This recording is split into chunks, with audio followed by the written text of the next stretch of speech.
સમરસ હોસ્ટેલમાંથી ભોજનમાંથી વંદો નીકળ્યો છે, એટલે કે વિદ્યાર્થીઓના આરોગ્ય સાથે ચેડા થઈ રહ્યા છે. ગત રોજ મોડી રાત્રે 9 વાગ્યા વંદો નીકળવાની ઘટનાથી ચર્ચાનો વિષય બન્યો છે અને તે જ અંતર્ગત સમાજ કલ્યાણ અધિકારીને પૂછવામાં આવ્યું ત્યારે તેઓએ નિવેદન આપ્યું કે હવેથી ધ્યાન રાખીશું, કોઈ કારણોસર આવું થતું હશે અને વંદો નીકળ્યો છે. મિત્રો, જે એજન્સીને આ કોન્ટ્રાક્ટ સોંપવામાં આવ્યો હતો તેને પણ નોટિસ ફટકારી છે અને તેઓ કહી રહ્યા છે કે જરૂર પડીએ તેઓ પાસે પેનલ્ટી પણ વસૂલીશું.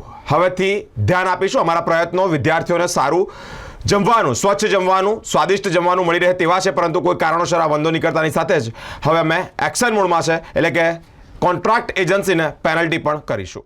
ગઈકાલે છાત્રો જમતા હતા ત્યારે 9 કેટલા વાગ્યાથી 8, 8:30, પોણા 9ના અરસામાં એક વિદ્યાર્થીએ રજૂઆત કરેલી કે શાકમાં વંદા નીકળ્યા છે. એટલે એ બાબતે આખી છાત્રો દ્વારા ઉગ્ર રજૂઆતો કરવામાં આવેલી અને કોઈ ચેનલવાળા પણ ભાઈને મીડિયાવાળાને બોલાવવામાં આવેલા હતા. આ સંદર્ભે અમે એજન્સીને નોટિસ આપીએ છીએ અને જરૂર જણાય તો પેનલ્ટી પણ વસૂલ કરવામાં આવશે.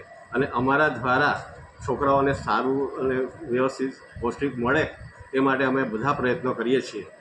અને અમારા માણસો દ્વારા જ્યારે રસોઈ બનતી હોય ત્યારે પણ ત્યાં ઊભા રહીને દેખરેખ રાખવામાં આવે છે અને અમે રસોડું જમતા પહેલાં પણ અમે ત્યાં મુલાકાત લઈએ છીએ.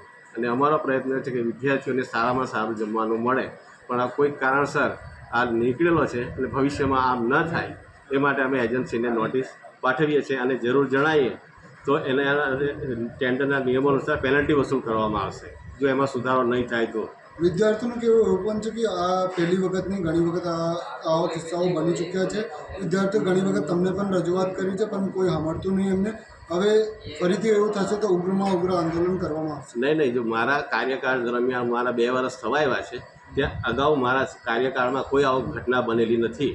અને તેમ છતાં વિદ્યાર્થીઓ એમની જમવા બાબતે કોઈ પણ રજૂઆત કરવા આવે તો અમે તાત્કાલિક એને સાંભળી અને એનું નિરાકરણ લાવીએ છીએ. આપણો પરિચય? હું MD તડવી, સમાજ કલ્યાણ અધિકારી, સમરસ કુમાર છાત્રાલય, વડોદરા.